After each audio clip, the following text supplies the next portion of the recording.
ବିଜେଡିର ସ୍ଥିତି ଆଉ ଗତି କିଛି ବୁଝା ପଡୁନି। ସେମାନଙ୍କ ଭିତରୁ ଏମିତି କେହି ଜଣେ ଯାଇ ନାହିଁ ଯିଏ କି ମୟୂରଭଞ୍ଜରେ ସେ ଆକ୍ସେପ୍ଟେବୁଲ, ସେ କୋରାପୁଟରେ ଆକ୍ସେପ୍ଟେବୁଲ, ସେ ଅନୁଗୁଳରେ ଆକ୍ସେପ୍ଟେବୁଲ, ତ ସେ ବାଲେଶ୍ୱରରେ ଆକ୍ସେପ୍ଟେବୁଲ। ଦେବାଶିଷ ସାମନ୍ତରାୟ ଧରିବେ କି ପଦ୍ମ ଧରିବେ? ହେଇପାରନ୍ତି ପଦ୍ମ ଧରି ପାରନ୍ତି। କାହିଁକିନା ବିଜେପି ଏକୁ ନେଇକି ପ୍ରତିକ୍ରିୟା ଦେଇ ସାରିଛନ୍ତି କି ଆଗାମୀ ଦିନରେ 2029 ବେଳକୁ ବୋଧହୁଏ ବିଜେଡି ଏକ ଇତିହାସ ହେଇଯିବ। ଜଣକ ପରେ ଜଣେ ବିଜେଡି ଛାଡିବା କୋଉଠି ନା କୋଉଠି ବିଜେଡି ଦଳକୁ ଦୁର୍ବଳ କରୁନି?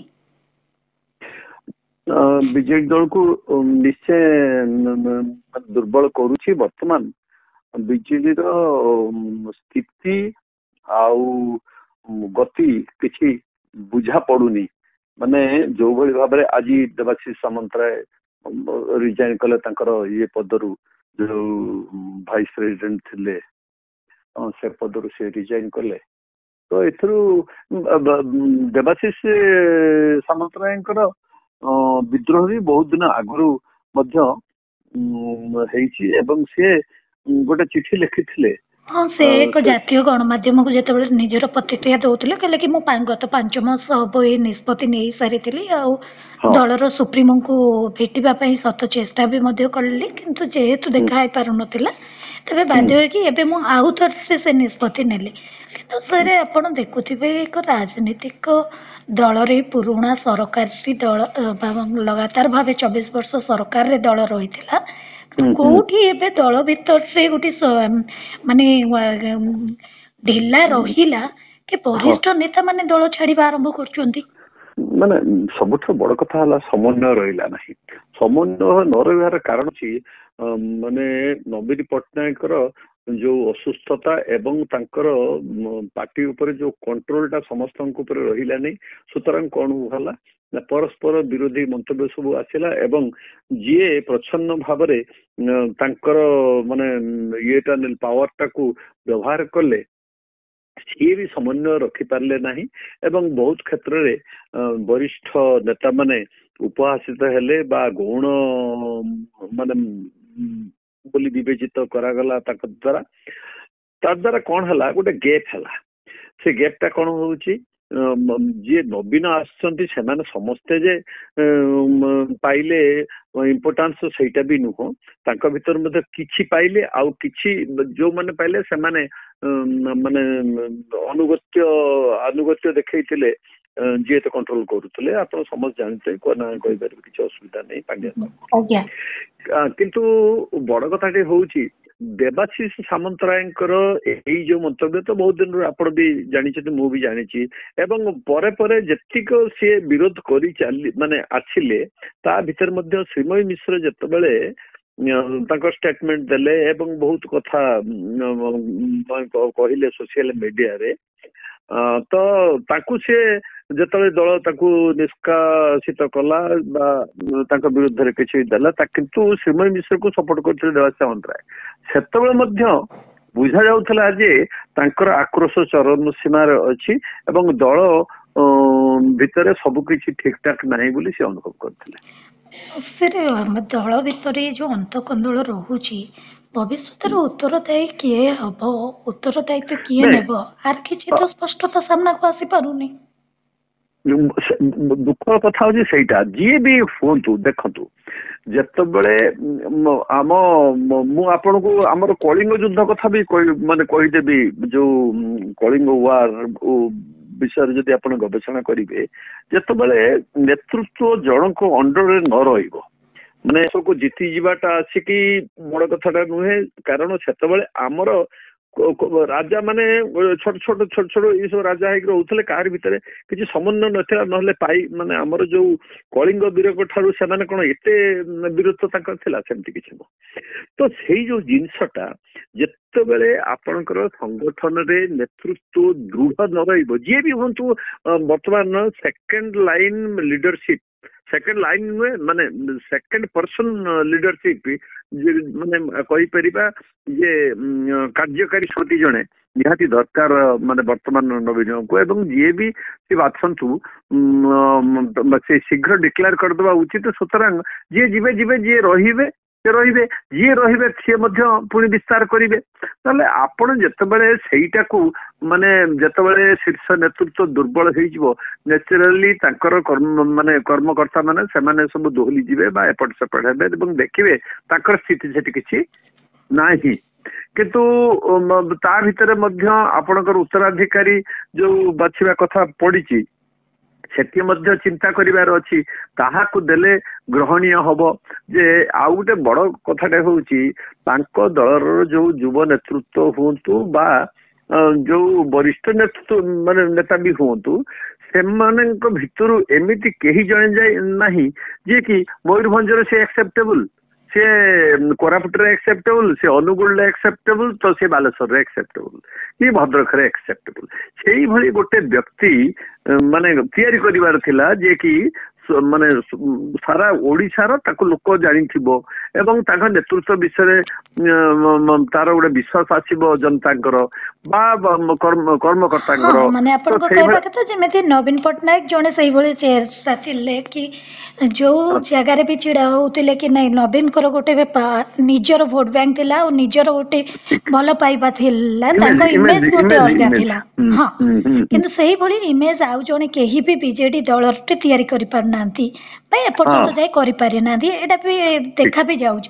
କିନ୍ତୁ ସାର୍ ସତ ଆଉ ଗୋଟେ ପକ୍ଷେ ଦେଖିବାକୁ ଗଲେ ବିଜେପି ଏବେ ଯୋଉ କଥା ଗୁଡା ସବୁ କହୁଛି କି 2029 ସୁଦ୍ଧା ବିଜେପି ଇତିହାସ ହେଇଯିବ, ଏ ଯୋଉ ପରିସ୍ଥିତି ଧୀରେ ଧୀରେ ଆସୁଛି ଜଣକ ପରେ ଜଣେ ଜଣେ ନେତା ଛାଡିବା, ଏଇଟା ସତରେ ସେଇଆ ହବନି ତ? 2029 ବେଳକୁ ବାସ୍ତବରେ ବିଜେଡିର ଇତିହାସ ପାଲଟି ଯାଇଥିବ, ଗୋଟେ ଆଞ୍ଚଳିକ ଦଳ ବୋଲି ଥିଲା ବୋଲି? ଅସମ୍ଭବ ନୁହେଁ, କାରଣ ଆମ ଓଡିଶା ଇତିହାସ ରାଜନୈତିକ ପଟ୍ଟଭୂମିରେ ବା ଇତିହାସରେ ଆପଣ ଦେଖିବେ ବହୁତ ଏଇଭଳି ପାର୍ଟି ହେଇଛି, ପୁଣି ବିଲୟ ହେଇଛି। ଆପଣ ସେ ଜନ କଂଗ୍ରେସ କୁହନ୍ତୁ ବା ସେ ଜନତା କୁହନ୍ତୁ, ଯେତେ ଆଞ୍ଚଳିକ ଦଳ ସବୁ ମଝିରେ ମଝିରେ ଆସିଛି ପୁଣି ବିଲୟ ହେଇଯାଇଛି। ତ ବହୁ ଲିଡର ବହୁ ପାର୍ଟି ମଧ୍ୟ ଛୋଟ ଛୋଟ ପାର୍ଟି କରିଥିଲେ ଏବଂ ସେ ବିଜୁ ପଟ୍ଟନାୟକ ମଧ୍ୟ କରିଥିଲେ, କିନ୍ତୁ ପରେ ପରେ ସେ ସବୁ ବିଲୟ ହେଇଗଲା। ତ ଦୀର୍ଘ 24 ବର୍ଷ ଆପଣଙ୍କର 2000ରୁ 2024 ପର୍ଯ୍ୟନ୍ତ ଯୋଉ ଯୋଉ ଶାସନ କଲେ ନବୀନ ବାବୁ, ଠିକ ପ୍ରଥମେ ତ ଧରନ୍ତୁ ବିଜେପି ସହିତ ମିଶିକି କରିଥିଲେ, ତାପରେ ତଳେ ଏକାକି ଲୋକମାନେ ଭଲ ପାଇଲେ ହଁ ବିଜେଡି ଠିକ କାମ କରୁଛି ଏବଂ ନେତୃତ୍ୱ ଠିକ ଅଛି। ସେଇ ସମୟର ରୁ 24 ଭିତରେ ଇଭିନ ବି ମଧ୍ୟବର୍ତ୍ତୀ ସମୟରେ ହଉନା କାହିଁକି ଜଣେ ଦ୍ୱିତୀୟ ଲୋକ ତିଆରି କରିବାର ଥିଲା, ଦ୍ୱିତୀୟ ଲୋକକୁ। ହଁ, କିନ୍ତୁ ତା ଭିତରେ ଆପଣ ଲକ୍ଷ୍ୟ କରିବେ ବିଜେଡିର ଯାତ୍ରା ଭିତରେ ଅନେକ ପରାମର୍ଶଦାତା ଅଛନ୍ତି ଯିଏକି ନବୀନ ବାବୁ ତାଙ୍କୁ ଗ୍ରହଣ କରିଛନ୍ତି। ସେ ପ୍ୟାରୀ ବାବୁ ହୁଅନ୍ତୁ, ସେ ଆପଣଙ୍କର କଳ୍ପତରୁ ଦାସ ହୁଅନ୍ତୁ, ସେ ରଘୁ ମହାନ୍ତି ହୁଅନ୍ତୁ, ବିଭିନ୍ନ ଇଲେକ୍ସନରେ ବିଭିନ୍ନ ସମୟରେ ବିଭିନ୍ନ ପରାମର୍ଶଦାତା ଆସୁଛନ୍ତି, କିନ୍ତୁ ସେ ରହିନାହାନ୍ତି। କିଛି ସମୟ ପାଇଁ ଅଛନ୍ତି, କିନ୍ତୁ ଯୋଉ ଲମ୍ବା ସମୟ ପାଣ୍ଡିଆନ ରହିଲେ, ସେ ପାଣ୍ଡିଆନ ସତରେ କଣ ନବୀନଙ୍କ ଉପରେ ପାଣ୍ଡିଆନଙ୍କ ଯାଦୁ ଚଲିଗଲା? ନା, ନବୀନ ପରେ ପାଣ୍ଡିଆନଙ୍କର ସେଟା ଯାଦୁ କହିବାନି, ମୁଁ ଅଲଗା ଭାବ ଦେଖୁଛି, ତାଙ୍କର ଭାବଗତ ସମ୍ପର୍କ ହେଇଯାଇଛି, ତାଙ୍କର ଇମୋସନାଲ ଆଟାଚମେଣ୍ଟ ହେଇଛି। କାରଣ ବାର୍ଦ୍ଧକ୍ୟ ଅବସ୍ଥାରେ ଏବେ ମୁଁ ଏଇ ଅବସ୍ଥାରେ ଅଛି, ଧରନ୍ତୁ ମୁଁ ବୃଦ୍ଧ ହେଇଗଲି, ମୋ ପାଖରେ ମୋର ପିଲାମାନେ କେହି ନାହାନ୍ତି, ମତେ ଯିଏ ସାହାଯ୍ୟ କରିବ। ଆପଣ ଦେଖନ୍ତୁ ରତନ ଟାଟାଙ୍କ କେସରେ ବି ଦେଖନ୍ତୁ, ଠିକ ସେଇଆ। ହଁ, ଯିଏ ତାଙ୍କର ପାଖ ଲୋକ ପିଲାଟିଏ ଯିଏ ଥିଲା ସମ୍ମୂର୍ତ୍ତି ଆନ୍ଧ୍ରର କି ତାମିଲନାଡୁ, ନାଁଟା ମନେ ପଡୁନି ମୋର, କିନ୍ତୁ ସିଏ ସବୁଠାରୁ ତାଙ୍କର କ୍ଲୋଜ ଥିଲା ଏବଂ ଶାନ୍ତନୁ ଠିକ ହଁ ଠିକ। କାରଣ ରତନ ଟାଟା ବୁଝିଲେ ଯେ ମତେ ତ ମତେ ସାହାରା ହବା ପାଇଁ କେହି ଜଣେ ମୋର ଦରକାର, ଏବଂ ଯୋଉଟା କି ନବୀନ ବାବୁଙ୍କ କ୍ଷେତ୍ରରେ ହେଇଛି। ତାଙ୍କୁ ପାଣ୍ଡିଆନ ବାବୁ ତାଙ୍କର ବ୍ୟକ୍ତିଗତ ହେଇଯାଇଛନ୍ତି, କ୍ଲୋଜନେସ୍ ବଢି ଆସିଛି ଏବଂ ତାଙ୍କ ଉପରେ ସେ ବିଶ୍ୱାସ ସ୍ଥାପନ କରିଛନ୍ତି। କାରଣ ଯେତେ ଏଇ ଯୋଉ 24 ଇଲେକ୍ସନ ପରେ ମଧ୍ୟ ନବୀନ ବାବୁ କେବେ ବି ନବୀନ ପାଣ୍ଡିଆନ ବାବୁଙ୍କୁ ଦୋଷ ଦେଇନାହାନ୍ତି, ତାଙ୍କ ପାଇଁ ଦଳ ହାରିଛି। ଆଜ୍ଞା। କିନ୍ତୁ ଏଇ ଯୋଉ ବିଶ୍ୱାସ, ଏଇ ଯୋଉ ଏକତରଫା ଜଣକ ପ୍ରତି ବିଶ୍ୱାସ, ଇଏ କିନ୍ତୁ ଦଳକୁ ଧରାଶାୟୀ କରିଦେଲା ଯେ ଜଣକ ପରେ ଜଣେ ସରକାର ଯିବା ପରେ वरिष्ठ नेता माने भी केवल एठी देवाशीष सामंतराय पाखरे सीमित रहिबो ना पुणी आउ किछि लंबा लाइन अछि कि आउ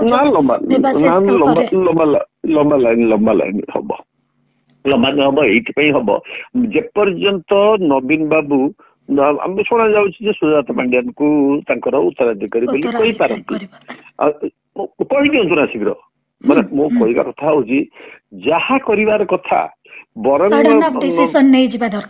डिसीजन इमिडिएट डिसीजन नवा दरकार जिते आपणकर घर भांगुची साधारण माने सेतबेले माने सीधा भाषा रे तत्काल डिसीजन नवा दरकार यही होची मोर भविष्यत बिजु जनता दलर मध्य भविष्यत निश्चित मानिबार अछि मानंतु नहले क्विट करि पारंती जे नहीं सर देखो आपण यहाँ गोटे दलर जेहेतु 24 वर्ष गोटे मनीष को राज्यवासी देखी गोटे चेहरा को देखी यहाँ भाविका स्वाभाविक जिनस आम आउ गोटे पटक जदि आसवा बीजेपी आड़ुआ बीजेपी मुहा समस्ते होती जो मैंने जमी एक समय टे पछक जदि फेरवा जो मैंने सब कांग्रेस जिते बीजेडी सरकार को आसी समस्ते कांग्रेस रु टिकेट भी छाड़ी बीजेडी रु टिकेट नहीं विधायक होते मंत्री पदवी पाइथिले केते समान परिस्थिति देखिया को मिलू साइकिल एबे पुणी रिटर्न होउची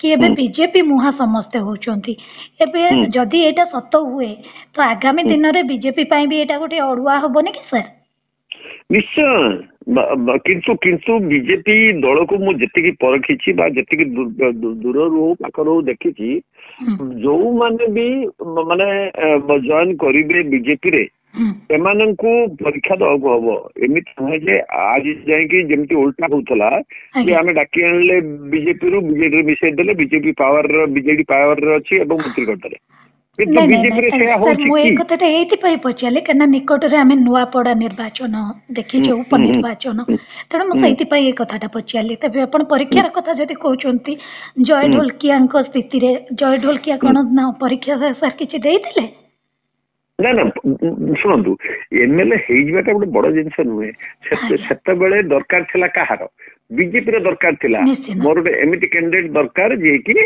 माने भोट गोटे पारिबो कंपनसेशन भोट आनिबो प्लस राजेंद्र ढोलकिया थिला पॉपुलारिटी थिला लोकंग मध्य माने वोटर मान मध्य तेणु सेटा आवश्यकता कार थिला बीजेपी जदियो बीजेपी कहूँ राजेंद्र ढोलकिया आसिक मान नीतिगत भाव आम आदर्श को भल पाइले आसवे कि राजेंद्र ढोलकिया से चिंता करेंगे मु बर्तमान बीजेपी रही लाभ भी कौन कारण सरकार अच्छी बीजेपी अच्छी तो कथाटा से राजेंद्र ढोलकिया जे आसिकी सी जब कम न करिकी हठात गोटे मंत्री पद पाइबे कि पाइबे बा सेतिकी देखंतु बहुत लोक बीजेडी आसिकी बीजेपी मिसिकी मध्य एमएलए होइचंती सेटा आवश्यकता थिला कार सेतबेले बीजेपी रो किंतु असल पावरटा कहा पाखे रहिबो असल पावरटा कहा पाखे अछि जो माने बीजेपी रो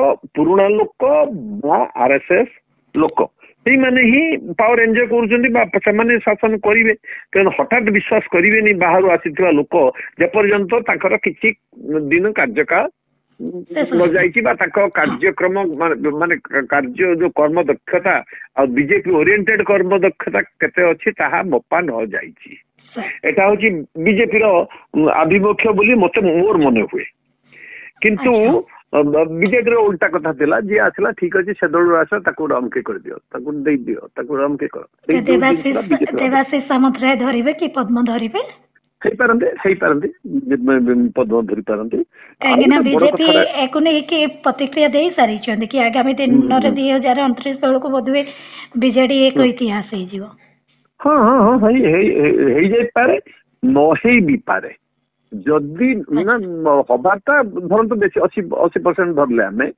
जो 20% जदि विरोधी दल ठीक भाव विरोधी दल भाव बीजेडी रहिबा को इच्छा करिबो बा रही पारिबो ताहले हुए तो केतबेले भी वोटर को मूड केतबेले कोन होबो परिवर्तन होई पारे ना किंतु गोटे कथा माने एबे जो समय आसी नवीन पट्टनायक जेते दिन पर्यंत अछंती ଯଦି ସେକେଣ୍ଡ ଲିଡର ଯଦି ସେ ତିଆରି ଏବେ ବି ତିଆରି କରିଦେଇ ଦିଅନ୍ତି ନବୀନ ପଟ୍ଟନାୟକ ତାଙ୍କୁ ପରାମର୍ଶଦାତା ହିସାବରେ ହଉ ବା ହାଇକମାଣ୍ଡ ହିସାବରେ ହଉ ଯୋଉ ଭଳି ଭାବରେ ଜନତାକୁ ସେ ଯଦି ବୁଝେଇ ପାରନ୍ତି ତାହେଲେ ସେ ସେକେଣ୍ଡ ଲିଡରଟା ଷ୍ଟାଣ୍ଡ କରି ଗଲେ ହୁଏତ କିଛି ଗୋଟେ ହେଇପାରିବ। କାରଣ ଏବେ ବି ଲୋକଙ୍କ ପ୍ରତି ଲୋକଙ୍କ ଭଲ ପାଇବା ନବୀନଙ୍କ ପ୍ରତି ରହିଛି।